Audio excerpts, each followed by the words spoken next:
जी नाज़रीन, असां हिन वक़्तु मौजूदु आहियूं शाहपुर चाकर जाम साहब रोड ते। शाहपुर चाकर जाम साहब रोड जेको क़दीमी रोड आहे, ही शाहपुर चाकर जाम साहब रोड हिन जूं हदूं वञी खैरपुर ज़िले ताईं मिलनि थियूं। हितां जा हिन रोड ते सवनि जी तइदाद में ॻोठनि, जंहिंमें हमीर कांजारी को अहमदाबाद आहे, प्रीतमाबाद आहे, मशहूरु पाकिस्तान जो साबिक़ु सदर आसिफ अली ज़रदारी जो ज़रदारी फार्म पिणु हिन ई रोड ते आहे। लेकिन हितां जो रोड जी क़िस्मत अञा ताईं जागे नथी।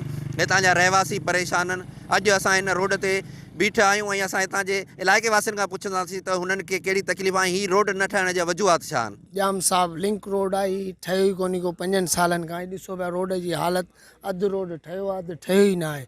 इन खे 5 साल गुज़री आहिनि, इहो रोड हिते पियो आहे। तव्हां हालत ॾिसोसि पिया।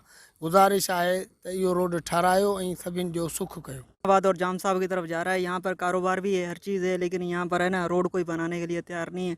और तकरीबन वही बात है ना, रोज़गार बहुत अच्छा है यहाँ पर, लेकिन रोड नहीं बन रहा है यहाँ पर। मैं बराए मेहरबानी रोड बनाए।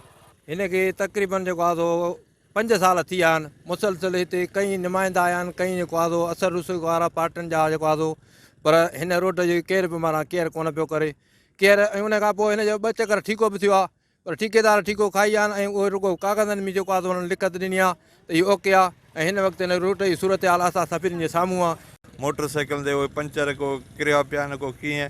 तक़रीबन जेको आहे ॿिए पासे जिथे किथे रोड तमीर थी आहे, हेतिरी बजट आई यूसीअ में, तोड़े डिस्ट्रिक्ट में असांजो ज़िलो तमामु शाहूकार आहे रॉयल्टी जे हिसाब सां, गैस जे हिसाब सां, काटिन जे हिसाब सां। पर पोइ बि असां जेको आहे 50-60 साल पोइते आहियूं। न को हिते को अचे थो, न को कुझु। तक़रीबन इहो रोड जेको आहे 20 खां 25 ॻोठ जेके आहिनि, उन जी आवाम जेके आहे हितां गुज़रे थी, अच वञ थिए थी, फैमिलियूं वञनि थियूं, ॾाढी परेशानी थी थिए।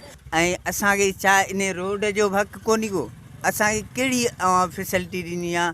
असां वोट अव्हांखे ॾिना, सभु अव्हांखे, उन खां बावजूदि असां परेशान आहियूं। छा रोड जो हक़ बि कोन्हे को? असां एमरजेंसी में माण्हू बीमार हितां खयों था वञूं, असांखे लखें हिते परेशानियूं थियूं थियनि। तक़रीबन असांखे ॾाढी ॾुखियाई आहे अच वञ में। रोज़ असांखे जेको हिन 1.5 किलोमीटर ते असांखे जोड़ कर 25-30 मिंट लॻी था वञनि रुगो हिन रोड ते। पथर उखड़ी आहिनि, वॾी हालत लॻी पई आहे। महिरबानी करे आला उहिदेदार असां इहो गुज़ारिश था कयूं, महिरबानी रोड ठाराए ॾिनो वञे। ही रोड नथो ठहे, रोज़ाने जी बुनियाद ते हिननि जी अच वञा। शाहपुर चाकर शहर में अचनि था ख़रीदारी लाइ, मुख़्तलिफ़ स्कूलनि में अचनि था, नौकिरी पेशा माण्हू अचनि था, कारोबारी माण्हू अचनि था, ऐं हुननि जूं गाॾियूं चवनि था असांजो त 2-3 ॾींहं टायर बि पंचर थी थो वञे हलियो, ऐं गाॾियूं पंचर थी वञनि। हिते असांखे पहुचंदे पहुचंदे हीउ जेको 1.5 खां 2 किलोमीटर जो टुकड़ो आहे, इहो न ठहियो आहे। हिते हिननि जो इहो बि चवणो हुयो त हिते हिन रोड ते पथर बि लथा, लेकिन किन वजूहात जे करे उहो रोड न ठही सघियो, ऐं हू वापसि पथर या त माण्हू खणी विया हलिया, या त जेको आहे सो उखड़ी वियो हलियो रोड ॿीहर। हिननि मुतालबो कयो आला इक़्तिदार में वेठल माण्हुनि खां, चूंडियल MNA ऐं MPs खां, त हिते ख़ुदा हिन रोड खे जेको आहे सो ठाराए हिननि माण्हुनि जी तकलीफ़ूं घटि कयूं वञनि।